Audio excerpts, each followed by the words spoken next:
Wewe Duale unasema ati wewe ni mtu ya integrity. Hapo mbeleni kulikuwa na online platform inaonesha kila siku pesa ya SHA imelipwa wapi. Vigilant Kenyans wakajua unalipa pesa to non-existent hospitals. Mnaiba hiyo pesa na Kasongo. Tangu wa Kenya wakuanike ukandoa hiyo platform. Kama wewe uko na integrity vile unasema Adan Duale, rudisha hiyo online platform every day ilionyeshe pesa ya SHA inalipwa wapi kila siku. Siasa za Kenya ni kama bahari yenye mawimbi yasiyotabirika. Leo shwari, kesho dhoruba. Wahenga walisema penye wengi pana mengi, na kweli ndani ya ulingo wa siasa kila sauti huja na maslahi yake.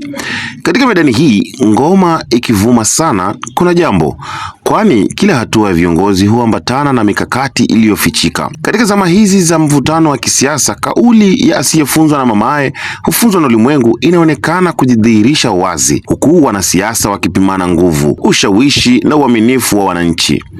Ni mchezo wa karata ambapo mwenye nguvu mpishe, lakini pia ni uwanja wa mwerevu au wawerevu, kwani akili ni mali.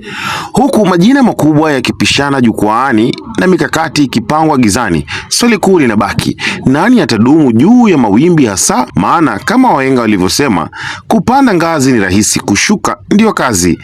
Na katika siasa za Kenya kila hatua ina gharama yake. Katikati ya jukwaa hili yupo Rais William Ruto akiongoza serikali yake, huku akiahidi mageuzi ya kiuchumi na kuboresha maisha ya Wakenya wa kawaida. Hii Kenya 2027, hii Kenya yetu hii, Wakenya wote, it is my prayer, it is my plan, it is my hope that in 2027 nchi ya Kenya itapiga kura kwa amani in 2027. Akiwa bega kwa bega naye ni naibu wake Kithure Kindiki, ambaye amejijengea taswira ya kiongozi mwenye msimamo dhabiti hasa katika masuala ya usalama na utawala. Ushirikiano wao unaonekana kuwa nguzo muhimu ya utawala wa sasa, ingawa wachambuzi wa siasa wanaendelea kufuatilia kwa karibu mienendo yao ya kisiasa na mikakati ya baadaye. Ingawa wawili hao wamekuwa wakionekana hadharani wakisisitiza mshikamano wa serikali, dalili za tofauti za kimtazamo zinaanza kujitokeza wazi katika uongozi wa taifa. Katika miezi ya hivi karibuni,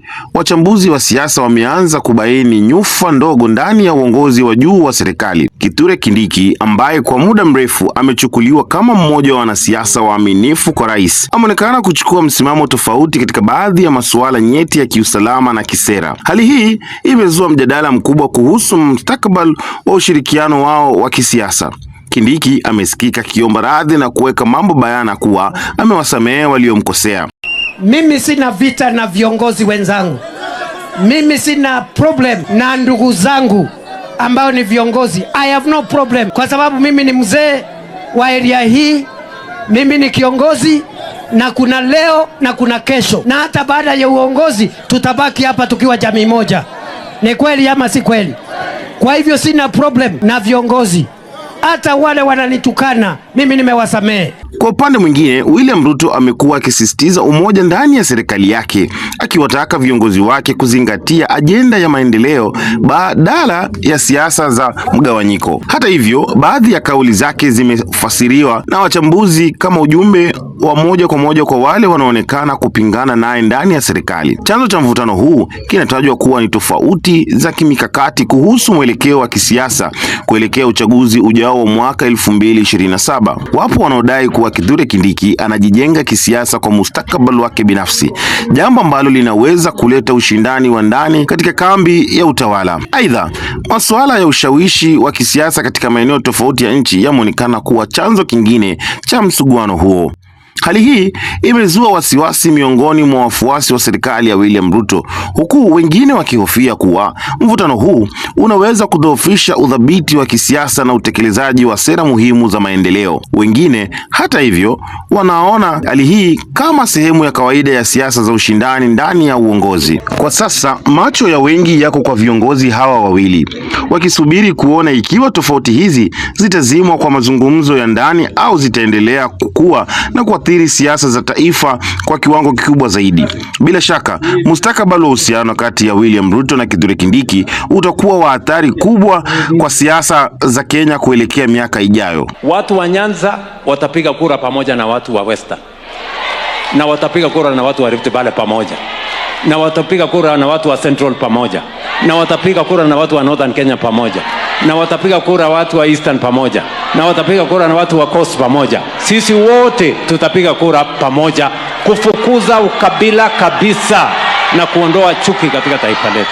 Kwa upande mwingine, upinzani umeendelea kuwa sauti muhimu katika kuikosoa serikali. Viongozi wa upinzani wamekuwa wakitoa shinikizo kuhusu gharama ya maisha, sera za kodi na uwajibikaji wa serikali. Wanasisitiza kuwa ahadi nyingi zilizotolewa kwa wananchi bado hazijatekelezwa ipasavyo. Na wakati uamuzi au uwazi zaidi katika uendeshaji wa masuala ya kitaifa. Tumekuwa na nyinyi hapa, mnatujua sisi wote na mnajua vile sisi tunataka kufanya kazi ya kutumikia taifa letu la Kenya. Kwa hivyo tumekuja kusema tuko tayari kuendelea na hiyo kazi ya kuongoza nchi yetu ya Kenya. Tuko hapa mashinani na viongozi wote wale wa Jubilee wao wako hapa. Wako tayari sasa kujiunga na wale wengine, tuanze safari hii mpya ya kupanga watu wetu. Tulikuwa na masomo, tunasaidia capitation kwa shule zetu. Hayo masomo yanaendelea vyema kweli siku hizi. Tulilinda usalama tukiwa katika serikali. Simuona shida vile iko kwa usalama nchi yetu ya Kenya. Tunataka kurudi kwa serikali kufanya hiyo kazi, kwa sababu sisi tunajua vile inafanywa na tunataka kwenda mbele kuifanya. Katika medani hii ya kisiasa, wananchi ndio waamuzi wa mwisho. Maoni yao yanaendelea kugawanyika. Wapo wanaomuunga mkono Rais William Ruto wakiamini kuwa anajaribu kuleta mabadiliko ya kweli licha ya changamoto zilizopo. Wengine, hata hivyo, wanahisi kuwa hali hii ya uchumi bado ni ngumu, wakilalamikia kupanda kwa gharama ya maisha na ukosefu wa ajira. Mitandaoni na katika majukwaa ya kijamii, mjadala umekuwa mkali zaidi. Vijana ambao ni sehemu kubwa ya idadi ya watu nchini wamekuwa wakidai nafasi zaidi katika maamuzi ya kitaifa na sera zinazowagusa moja kwa moja. Hili linaonyesha kuwa siasa za Kenya si tu za viongozi, bali pia ni za wananchi wanaotaka kusikika. Kadri taifa linavyoelekea katika siku zijazo, ni wazi kuwa siasa za Kenya zinaendelea au zitaendelea kuwa na ushindani mkali.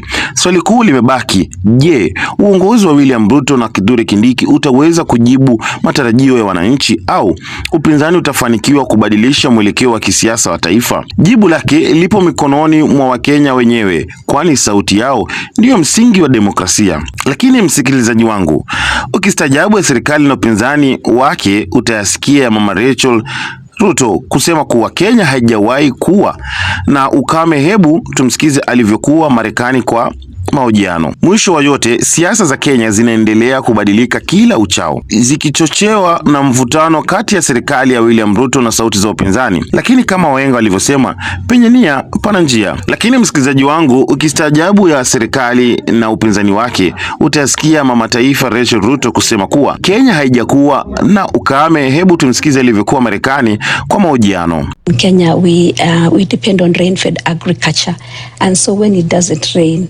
it is really a big challenge to the country. Yeah. And that was on the 14th of February of 2023. Exactly 1 month later, the rain started pouring. Mwisho wa yote, siasa za Kenya zinaendelea kubadilika kila uchao, zikichochewa na mvutano kati ya serikali ya William Ruto na sauti za upinzani. Lakini kama wahenga walivyosema, penye nia pana njia. Ni wazi kuwa taifa lina nafasi ya kupata mwafaka iwapo pande zote zitachagua mazungumzo badala ya mvutano. Aidha, fitina ya mchimba kaburi humwangukia mwenyewe. Ni onyo kwa wanasiasa wanaotumia hila na propaganda badala ya sera zenye manufaa kwa wananchi. Wakati huu ambapo wananchi wanatazama kwa makini, viongozi wanapaswa kukumbuka kuwa chema cha jiuza, kibaya cha jitembeza. Nimekuwa wako Billy Mongo.